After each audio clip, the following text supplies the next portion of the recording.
A lot of senior housing companies are growing. You can grow by acquisition, new leases, management contracts. I'm here with Paul Dendy. He's the founder and CEO of Milestone Retirement Communities, which manages, I think you told me, Paul, about 27 properties right now, mostly out west. You recently took over a large group of communities last year. What spurred that transaction, and how's it going with those? Well, what spurred it for the for the owner was that he wanted a management company that had more of a commitment to having field staff ratios that provided more support for the buildings. Mm-hmm. And our ratio of people actually in the field is 2.5 to 3 times what the prior management company was doing. Wow, that's a big difference. It is a big difference. And the costs go up though. Well, absolutely. Our operating costs have increased tremendously, but we feel it's a good investment. It's allowed us to broaden and deepen our management team that helps those properties plus the rest of our portfolio. Do you see Milestone taking on more, portfolio management contracts in the future?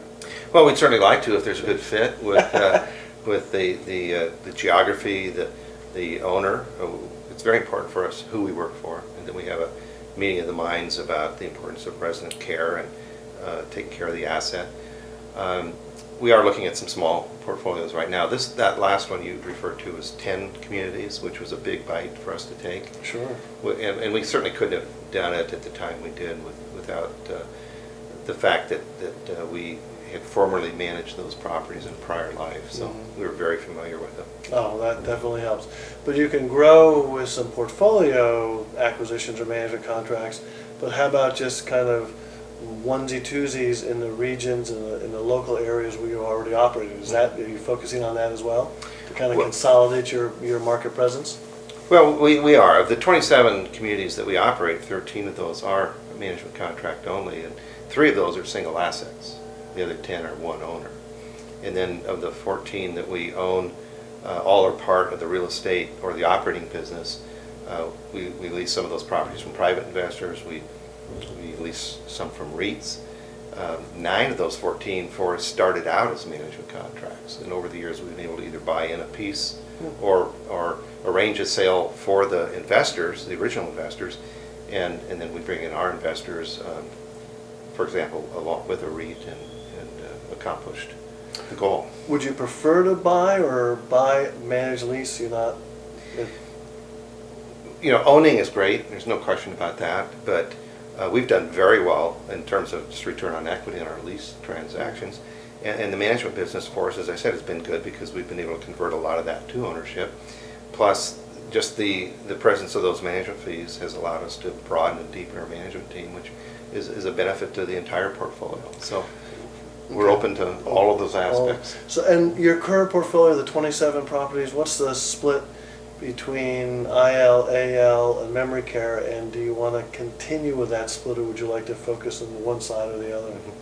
We're presently about 60% assisted, 25% memory care, and about 15% independent. And that's a good ratio in today's market. In the past, I've been involved in much higher ratios of independent. That's what I thought, yeah. That's been a weaker part of the market, obviously, in the last few years. Yet, the buildings where we do have independent, some of them have very large numbers. So most of our communities are just ALMC, and that is probably our strong suit, and what we think the market's strong suit is right now. And that's where you want to still focus. That's correct. We have 1 property under construction and 5 others under development that are all 4 of the 5 are AL memory care combined, and 1 is a standalone memory care. Okay. And as you know, the senior housing industry right now has been flying pretty high from the acquisition volume, the values out there. Do you see any headwinds in the future coming along? Steve, there are always headwinds. Always? Always. We just hope they're manageable. I think that there's a certain lost my word. Certain relationship or similarity to some prior cycles that we've gone through. There's a lot of equity out there right now that's very easily accessible. There's a tremendous amount of development going on, and I'm concerned in a market by market, case by case basis. There may be some overbuilding or the wrong people getting in the business from the standpoint of just not being experienced. But other headwinds are internal headwinds that we've had for years. Finding and retaining quality staff is always a challenge, and with the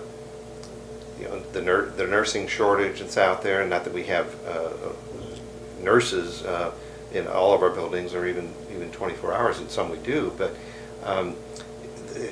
we have found it harder and harder to even find good CNAs. So those things are a challenge. I'm not terribly concerned about the regulatory environment at the federal level, because in the first place it isn't regulated by the feds, and they haven't really shown that they want to. But of course, if they decide to, then they will, and it may affect us even if we don't take any money directly from them. But the states, at least certain states, have become much more adversarial, in our opinion, and just unreachable. Their own problems are unmanageable. In Arizona, there's one person that looks at all development projects. And so to get through the process so that licensing can issue the license can take months after a building is completed. But we've also seen the survey teams be adversarial, much more so than in prior years. Huh. And it seems now, everywhere I turn, or read, there's a new memory care building being built, or memory care part of assisted living. And I look at that and I'm wondering, is there such demand for that? And where was that demand 2 years ago? Is there demand suddenly, where were these people who were going to be moving in? And I haven't quite figured that out. I know it's a great market and it's a great place to be, but are we going overboard there, do you think? Well, again, it may be true in specific markets. We have opened 2 standalone memory cares in the last year, which were the first 2 we've done on a standalone basis. We have another one under development. But we've had good lease-up success. We know we have friends in the business who right now are doing nothing but standalone memory care, and they've been very successful with that as well, but we watch that quite closely. We like the feeder from the assisted. As to what's driving the greater demand, I think it has partly to do with the fact that people are living longer, that people are coming into even independent housing at later ages. We've had more and more short stay assisted folks who within a few months are needing memory care. And I think that phenomenon is increasing because of later arrival into assisted living.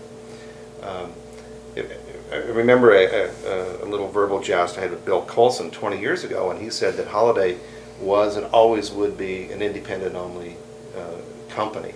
And I said, Bill, if you have independent folks, you have to have some who need assisted services. And sure enough, within a year or 2, he had pretty pervasively in their company home health care. Well, I contend that if, even going back a number of years before memory care was a hot commodity, when you have AL residents, you've got people who are on the verge or do need memory care settings. And now that they've been somewhat popularized and some of the operational design elements are there, and the frequency, the knowledge about it, I think it's attracting more people directly into memory care that might have stayed with family before or stayed in AL when it wasn't appropriate. Right. What about a lot of the assisted living communities, and they call it assisted living light, where it's much more of a hospitality market? We're kind of seeing, especially to help occupancy, a lot of these providers are going into the memory care business, and that's a very different business than more of a hospitality assisted living. What operational concerns should these AL providers have as they expand on the memory side and Alzheimer's care and that kind of thing? Operationally, what do they need to look at? Well, first and foremost, the fact that Alzheimer's is a progressive disease, and to treat it as just an extension of hospitality is a real mistake. Of course. And so there has to be within the company, within the program and the training, so a real understanding of that disease and how to engage with those residents on a around-the-clock basis, and in something other than large group settings, because you may have to engage a particular resident one-on-one most of the time. So there has to be a real dedication and understanding to the process of interfacing with a memory care sufferer. Yeah. I just hope I just hope the assisted living light people know what they're getting into, because it's a very different business. So 2013 was a big year. Values were strong. Transactions were up. What's going to happen in 2014? More of the same? I think the trends will tend to be the same. What nobody knows really is the pace. There is some upward pressure on interest rates, and cap rates have to follow at some point. But now you've got the new dynamic of a new Fed chairman who starts at the end of this week. So there may be a honeymoon period there. But I certainly think that interest rates have more bias on the upside, which is going to push cap rates. And it's been a seller's market. Many sellers have done tremendously well.